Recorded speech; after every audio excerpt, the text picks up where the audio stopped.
What's up again, everybody? Welcome back to another episode of Axel's Analysis. As always, I'm the host, the man too cheap to make up his own name, so that's still one Axel Mulligan. Decent NXT this week. Slightly different commentary team. We had Rich Brennan, A. Wright, and Jason Albert. Did a good job, in all fairness to them. You know, I've always been big on all three of them. They do. Well, Rich Brennan doesn't ever piss me off really because he just works his job well enough. Alex Riley has his moments where I think, fucking shut up. And the same with Albert, like when he talks about wanting hugs and bubbles and all that kind of shit. But no, they worked well this week, despite Albert wanting hugs when Bayley came out for her match. But I'll talk about Bayley a little bit later on. The first match of the night was the first match in the number one contenders tournament for the NXT Tag Team Championship. Enzo and Cassady versus Jason Jordan, Ty Dillinger, and we had Enzo and Big Cass on the mic before the match. Brilliant as ever, you know, they're just flawless on the mic. Anything that they say is just so smoothly done. Really, really brilliant. I enjoyed it. It was a decent enough match. It was mainly dominated by Dillinger and Jordan, but the one thing that kind of gets on my nerves is that Enzo doesn't really get any offensive maneuvers in. It's a bit like Mikey Whipwreck, where Mikey, any ECW fan will tell you, Mikey never used a wrestling move, at least during his first run in ECW that I know of. So it's kind of frustrating to see, but in a way, they won the match, so in a way, kind of works because what happened was basically Enzo came in off a tag. He punched Dillinger in the face once. He came off the ropes and Dillinger caught him flush on the chin with a super kick. Dillinger didn't go for a pin. Instead, he just sort of picked him up and rammed him into the corner, started kicking the crap out of him. Charged at him to sort of take him with a shoulder while he's still up in the corner. And Cass basically threw his body in the way. Jordan came in. He had Enzo up, and while the referee was dealing with Dillinger, Cassady come in and bam, hit him in the face with a big boot, and Enzo basically just fell on top of Jordan. 1, 2, 3. For that instance, it kind of works because you've got the big guy helping the little guy out in the team, but if they keep doing it for, say, the next 6 months, 12 months, however long, it's just going to get boring and old. So it's fine to have it like that for now, but you've got to move it on further down the line. But Enzo and Cassady are through to the next round. Next, we got an interview with Renee Young, and she's with Sami Zayn. Sami says he doesn't have a partner. He's in the tournament, but he doesn't have a partner. And Justin, Gabriel, and Tyson Kidd come by, and Justin basically says, well, you don't have any partners because you don't have any friends. And Sami says to him that, you know, he made them both tap out recently, and if he's got to go at it alone tonight and make one of them tap out again, he will. In comes Adam Rose. He offers to be Sami's partner. Sami says, well, it looks like I'm a rosebud for tonight, and he ends up having Adam Rose's lollipop off of him. That's his lollipop, by the way. That's not a sexual innuendo. The next match was CJ Parker versus Xavier Woods. Somebody on YouTube fucking lied to me and they pissed me off because I've been saying that the song, the entrance music for CJ Parker was In the Streets by the LA Drugs, but it's not. It's called 17 Television by Suspect Parts. The only reason I found that out is I went to download it on iTunes. Couldn't find what I found In the Streets by the LA Drugs, so I thought, oh, I'll listen to a preview of it. And it just wasn't that song, obviously. So somebody on YouTube, I forget the name of the person now, but whoever told me it was by the LA Drugs, you're a cunt. Fuck off. Yeah, so 17 Television by Suspect Parts, brilliant song. I think it's about 6 years old actually, but nevertheless, I love it. I listen to it quite often. Downloaded it, as I say, on iTunes. I listen to it quite often. I enjoy it. And it works for CJ's character, which is the more important part as far as NXT is concerned. he's more of this sort of, he's still in hippie mode, but he's more of an aggressive type now, and this music is more aggressive than his previous generic hippie music. He comes out and cuts a typical CJ promo before the match, and he basically says that the fans built him because he's telling the truth and they don't like the truth, and which is basically true, because whenever heels tell the truth to the fans, they don't like it, so they boo. And it works. I've compared him to CM Punk before, and it used to work when CM Punk did his straight edge promos as part of the Straight Edge Society. It's true. They don't like the truth. Anyway, Xavier sort of cut his promo off. The match started. It was a really enjoyable match, actually. The crowd were really into it. CJ won. He's got a new finisher. It reminds me a bit of a Death Valley Driver.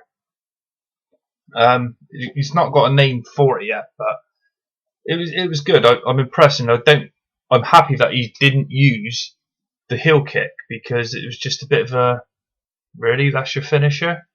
The same as when he had the third eye. It was like, that's pretty fucking shit. But no, I liked it. It was like a modified Death Valley Driver. No name for it yet, as I say, but we'll see when the time comes, if he's actually going to have a name for it or not. And the other thing is as well, is this the end of the feud for Woods and Parker? Obviously, Woods has formed this new stable on the main roster. That's hopefully, I say hopefully because they've barely been on TV since it's formed. It's him, obviously himself, Kofi Kingston and Big E. And I'd love to see these guys go heel. Whether that's going to happen or not remains to be seen. But if they are heel, I think this feud's got to finish now, because if you get the match at the next live show, it's just not going to work, I don't think. With CJ being a very good heel, Xavier Woods could be a very good heel. He's got the mic skills for it, certainly. I just don't think it will work. So I think if there's been more tapings to sort of lead up to the final, the live show.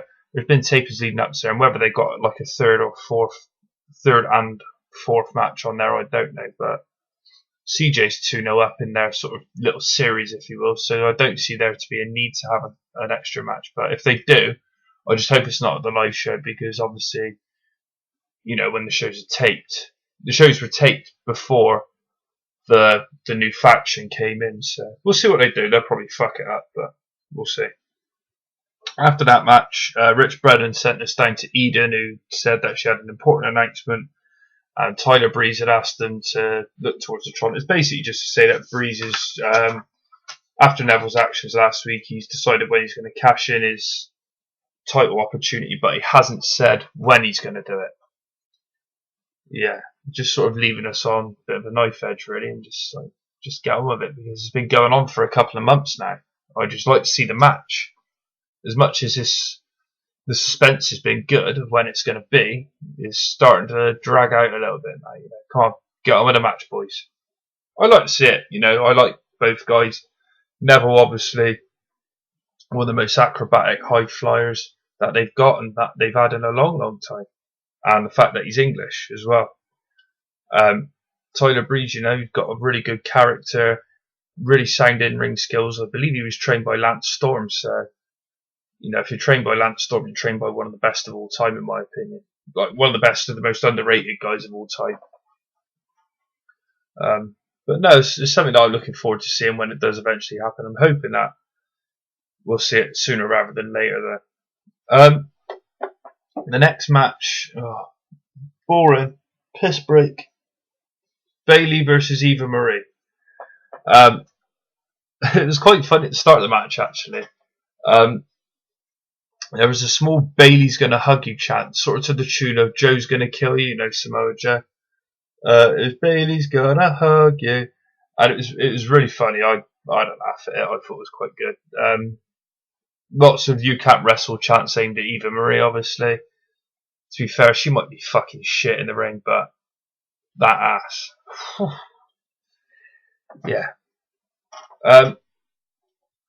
Bayley won with a belly to Bayley, and a big thank you Bayley chant went out post match, and that's about it really. That was literally all there was to the match. It was like Eva Marie basically playing the ground and pound. She's not very good at that, so we'll leave it at that for that match. Main event time, Tyson Kidd and Justin Gabriel. No Natalya in their corner this week, which was quite interesting, I thought. Tyson Kidd and Justin Gabriel versus Sami Zayn and Adam Rose. As I mentioned earlier, Adam Rose is the partner of Sami Zayn for the tournament. It was quite fun at the beginning. All like Tyson Kidd, Justin Gabriel, Sami Zayn all made their entrances, and Adam Rose came down, and you got Rich Brennan, Alex Riley, and Jason Albert all doing the dancing with the rosebuds. It was brilliant watching Rich Brennan dance because he just looked so awkward while he was doing it. A-Rod didn't actually dance at first. The sort of camera cut onto them twice. Jason Albert's there. He's sort of really going for it. Obviously he's like a fucking dancing dinosaur these days, or whatever the fuck he is. Rich Brennan. Showing a bit of character at last. I like him as a commentator, but now he's showing a bit of character about him as well. A bit of personality, which is a good thing. And then Alex Riley was sort of being a bit of a stick in the mud at first. Like the first time the camera shot to them, he was just sort of looking up at them like, what the fuck are you doing? And then the second time, literally 20 or 30 seconds later, he's up dancing as well, and he's loving it. It was funny at the start of the match as well. There was a typical ass slapping theatrics from Adam Rose. He slapped Tyson on the ass, ran to the outside. Tyson was sort of with Justin Gabriel, and Justin sort of like trying to recompose Tyson. And Adam Rose runs around and he slapped Justin on the ass as well. I thought that was quite funny. But they sort of took over like soon after that, the heels, and they dominated the majority of the match really. And it's quite bad to look at. It's similar with Enzo. Like Adam Rose doesn't really have many offensive moves, and like when he was Leo Kruger, his moveset was brilliant. He had a really good finisher as well, the GC3, the submission sort of arm keyhold lock. That was brilliant, but you don't really see a lot of it from Adam Rose these days, unfortunately, and it's a shame because the guy can wrestle. Obviously, he's been there for a long time now. He was the FCW heavyweight champion. He had some really good matches with Justin Gabriel on NXT. He had some good matches with Sami Zayn on NXT. I think he had a match with Tyson Kidd as well at one point, funnily enough. But no, he's just... It's frustrating to see now because the guy can wrestle and he's just... As much as I'm a rosebud, he's just prancing around like a buffoon, really, isn't he? Let's be fair. And he's not really wrestling. And it's a shame because, as I say, he is a good wrestler. But this is what WWE does. They've got something there. It's good. They change it. It's enjoyable, but it's not as good as the previous gimmick. And apparently Vince McMahon and Kevin Dunn have soured on him already. Obviously they're lemons. Decent. It was a decent match, but it was nothing like overly exciting. Like it was your typical good tag team match, really. Sami Zayn was the legal man towards the end of the match. Justin Gabriel was on the outside.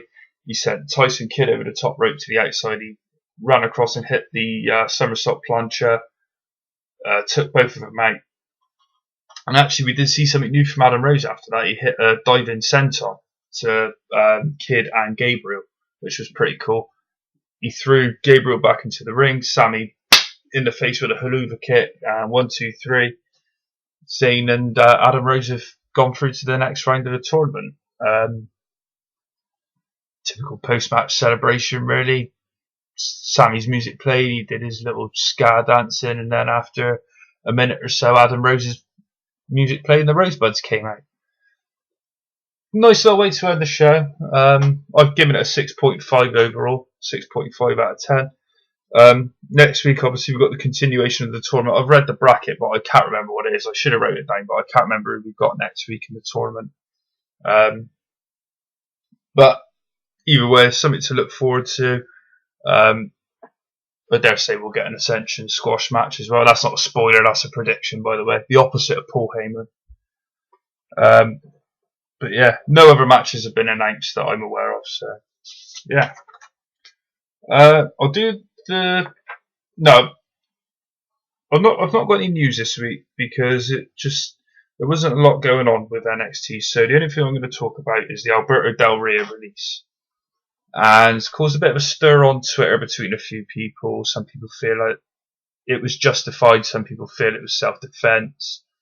Basically, the story goes: SmackDown and main event tapings on Tuesday night.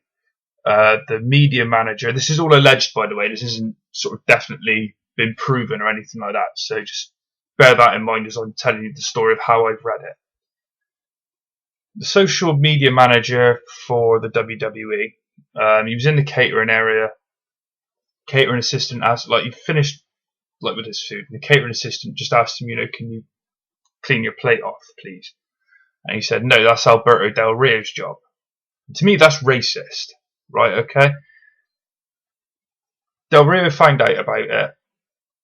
He found the guy, slapped him, walked off in a piss, and got fired for it. Randy Orton recently took to Twitter and bullied a fan who I've been told, and I don't know how much truth is in this, I've been told this fan was basically like stalking him. Randy Orton basically called this fan Miss Piggy, like just basically bullying over Twitter. And I believe I'm not sure if I'm right in saying this now, but you may well have tagged the girl who was stalking him, inverted commas here. May well have tagged her in a tweet, I don't remember now. But where's the punishment for Randy Orton for victimising somebody? Apparently this girl was bullying his girlfriend or something like that, and he bullied her back. It's all like fucking playground shit, in all honesty. Where's the equality? Del Rio got fired for defending himself. Actually, a part of the story I didn't mention was when he hit the guy, he asked him for an apology, and the guy didn't apologise. He just smirked at him and just laughed, basically. Well, why isn't this guy fired for racism? Answer me that. Why isn't this guy fired for racism? Alberto Del Rio is defending himself. He's defending his his background. He's defending his country against racism in a way. And this guy's just getting off with fuck all punishment so far. Nothing's been confirmed to say whether this guy's been fired. I think he should, and Alberto Del Rio should be reinstated. Not contrary to all of this, but a lot of people are on the belief that this is a work. Basically, the WWE.com report didn't wish him well in his future endeavours. It didn't sort of name him by his real name, Alberto Rodriguez. It was Alberto Del Rio. Last night, I think it was, or yesterday at some stage on Twitter, the WWE page said that Alberto Del Rio, he's responsible for his own actions, and if he can't conduct himself in a professional manner, then he got what was coming to him, basically. Triple H even retweeted those tweets. So that's what's kind of making me think, is it a work or isn't it a work? But there's a lot of stuff on the dirt sheets and on the news sites and wherever you want to go to suggest that this is legit and that he is fired, going by from the story that I've just told. It's going to cause a lot of talk. It already has caused a lot of talk on Twitter, Facebook, dirt sheets, so on and so forth. Probably forums as well, which I don't use anymore because people on there are just full of shit. But I'm on Del Rio's side. If you're being victimised because of race, gender, sexuality, anything like that, and you go and smack somebody for it, I don't see the problem with it, because at the end of the day, you're the one being victimised. Alberto Del Rio didn't victimise anybody. He stood up for himself, and he stood up for his background and his culture and everything like that. For me, this guy's in the wrong. This social media manager, I don't know his name, but he's in the wrong as far as I'm concerned. And you probably think that I'm waffling on, but this is just my opinion. A lot of people, sort of said something about it on Twitter yesterday about it all. Some people were sort of like, yeah, no, I agree with you. And a lot of people were like, oh, well, you wouldn't have done the same if you were in that position. I think you'll find I would have actually, because at the end of the day, nobody deserves to have racist abuse thrown their way, whether it's behind their back or face to face. There's no need of it. Full stop. That's just my opinion. I'm going to leave it there. If you've got any opinions on it, just put a comment below. Tweet me on Twitter, obviously, at Axel Mulligan. Just let me know what you think, because it's quite an interesting topic. A lot of people got a lot of different opinions on the matter. But yeah, we'll see. We'll see if it's a work. I don't think it is, but we'll see if it is in the coming weeks, I suppose. If it was a work and they're using it to promote a guy, you'd have thought they'd have done something like different than Alberto Del Rio. We'll see. On to the birthdays. Only got about half a dozen or so this week. August the 4th, Dean Malenko turned 54. August the 5th, Hunakara 37. August the 6th, Dino Bravo 67. August the 7th, Sable 47. Today, August the 9th, Roadkill 38. August the 10th, so tomorrow, Savio Vega 48. And Wade Barrett 34. Last week I did a small piece on Tom Jenkins, the former American heavyweight champion. It would have been his 142nd birthday, I think it was. So it sort of made me think, well, I could do that instead of This Week in Wrestling History. So I talked about, excuse me a second. I talked about Jenkins' match for the World Heavyweight Championship. Well, he was the American Heavyweight Champion against the European Greco-Roman Heavyweight Champion Georg Hackenschmidt. I talked briefly about that match while sort of giving a brief rundown of Tom Jenkins' life and his career, so on and so forth. And so I've decided to adapt that into the show instead of the This Week in Wrestling History, because there's other podcasts out there that do a This Week in Wrestling History. So I'm going to do something slightly different. I'm calling it Grappling Greats, and it was the only name I could think of that wasn't similar to what anybody else has got on their podcast. So this week I'm doing Georg Hackenschmidt. It just seemed fitting after having Tom Jenkins last week to have Georg Hackenschmidt this week. What I'm actually doing before I sort of go on with this is I'm working on a little project for myself. I'm not too sure how I'm going to present it all yet, but basically what I'm doing is I'm digging back into history as far as I can for professional wrestling. So far I found a book that I've managed to buy online, and I've gone back to 1860 so far. So I'm hoping to go back a little bit further than that. And then maybe just start writing blogs again, like piece by piece, to put together where we are with wrestling today. It's going to be a long project. It is a long-term thing that I'm looking to do, and I am in the process of doing, but it's something that I'm looking forward to. So it might be something for Wrestling Rambles. They keep asking me to write for them. So we'll see where it goes. I'm looking forward to it. It's something that I've sort of enjoyed doing for the past week or so now. So we'll see. This week's Grappling Greats, as I said, Georg Hackenschmidt, born in Tartu, Estonia, on the 1st of August 1877. He began his wrestling career in 1898, but he had to put it on hold. He had to join the Estonian army in January of 1899, but he left after 5 months. And basically, as soon as he left, on May the 19th, 1899, he defeated a wrestler called Mr. von Schmeling for the Russian Championship. He came to England in 1903 to wrestle the catch-as-catch-can style. He was predominantly a Greco-Roman wrestler, but he came to England in 1903 to learn the catch-as-catch-can style. It originates in England. I didn't realise this until reading this book that I was talking about. And he would go on just basically to kick the shit out of everybody. Basically, he would beat as many as like 5 guys in one night. And you've got to remember, this is when wrestling wasn't worked like it is now. It was all shoot back then. It wasn't staged. It wasn't predicted. It was all real fighting. It earned him a lot of credibility, these wins over all these guys, and he became like a really big draw over here in England. And in 1905, he moved to the States to face Tom Jenkins. This is the match I talked about last week. Hackenschmidt won the best 2 out of 3 falls. He won in 2 straight falls. and was recognised as the first ever legitimate world heavyweight champion. As I said, he was the European Greco-Roman heavyweight champion, and Tom Jenkins was the American heavyweight champion, which was, I believe, a combination of catch as catch can and Greco-Roman wrestling. So you put the two together, European wrestling and American wrestling, which were the two main forces at the time, and bam, you got your first world champion. He faced Frank Gotch in 1908 in Chicago with the world championship on the line. And up to this point, he was undefeated. But Gotch won the title after winning the first four. Hackenschmidt forfeited the second due to, basically he wasn't fit and he wasn't willing to train in public in Chicago to get himself fit. So he basically got through the first four and he basically couldn't continue with the second. He went both guys went back to their dressing rooms when they came back out.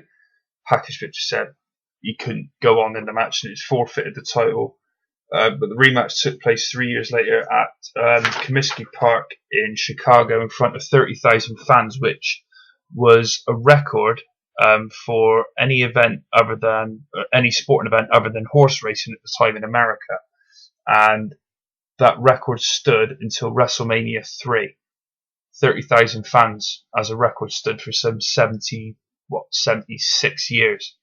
Quite a big achievement, really. Hackenschmidt injured himself in training for that match, though.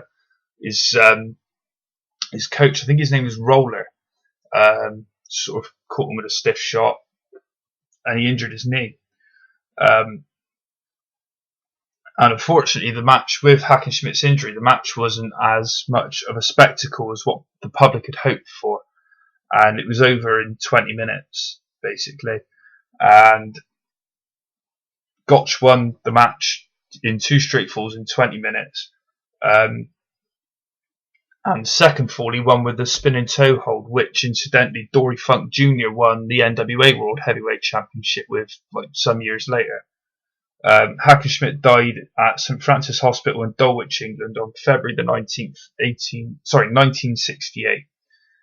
He was inducted into the Wrestling Observer Newsletter Hall of Fame in 1996 and the Professional Wrestling Hall of Fame at our museum in 2002. As I mentioned, you can't get any better accolade really than being the first ever recognised World Heavyweight Champion, which Georg Hackenschmidt was. As I said, this is sort of part of the ongoing project that I'm doing. So far, I've gone pre-Jenkins and Hackenschmidt. I'll be looking to cover guys like Frank Gotch, Ed Strangler Lewis, Lou Thez.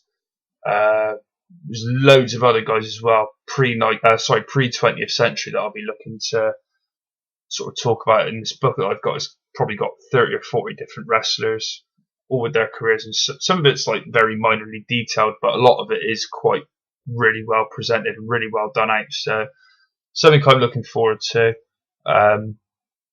Next week I'm going to do Ed the Strangler Lewis. From what I've read, in my opinion, one of the best wrestlers of all time. And then I'll be looking at guys like Frank Gotch, who is regarded by many as the greatest world champion of all time. So, as I said last week, if people like this little section that I'm doing with the show now, just let me know. Well, let me know if you like it, whether you don't like it. It's all about opinion. I do this show for you guys to, so you know what's going on in the world of NXT, and I like to talk about things that not many people know about.